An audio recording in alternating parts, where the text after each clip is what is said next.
আসসালামু আলাইকুম। এখানে একটা কাপড়কে প্রথমে 4 ইঞ্চিতে বাদ দিয়ে একটা করে সুন্দর করে সমান করে কুচি দিয়ে দিলাম। তারপর হচ্ছে আমি মেপে নিচ্ছি, এটা বডি অনুসারে কাপড়টা নিতে হবে 14 ইঞ্চি। তারপর 1 ইঞ্চিতে আমি দাগে দিয়ে দিচ্ছি, এভাবে করে 4 ইঞ্চিতে 4টা 5টা আমি সেলাই করে নিলাম। আর এই জামাটার ফুল ভিডিওটা আমার ইউটিউব চ্যানেলে আর পেজে দেওয়া আছে। আপনারা যদি দেখতে চান বা শিখতে চান তাহলে আমার পেজে পেয়ে যাবেন, আবার ইউটিউব চ্যানেলও পেয়ে যাবেন, ঠিক আছে?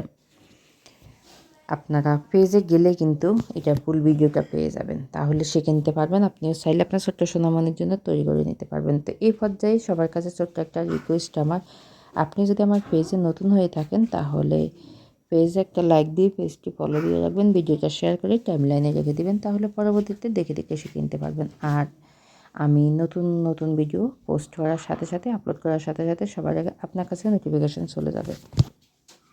আমি আমার চ্যানেলে টুকরো কাপড় দিয়ে অনেক ধরনের জামার কাটিং এবং সেলাইয়ের ভিডিও দিই। আশা করি আপনারা আমার পেজে গেলে বুঝতে পারবেন এবং শিখতে পারবেন, ঠিক আছে? টুকরো কাপড়গুলো আমরা ফেলে দিই, ফেলে না দিয়ে এরকম সুন্দর সুন্দর জামা তৈরি করতে পারি আমাদের ছোট্ট সোনামণির জন্য। আবার এগুলো কাউকে আপনার তৈরি করে গিফটও করা যায়। এটা আমি লেস দিছি, আর যাদের কাছে লেস নেই তারা লেস না দিলেও পারবেন। তো সবাই ভালো থাকবেন, সুস্থ থাকবেন।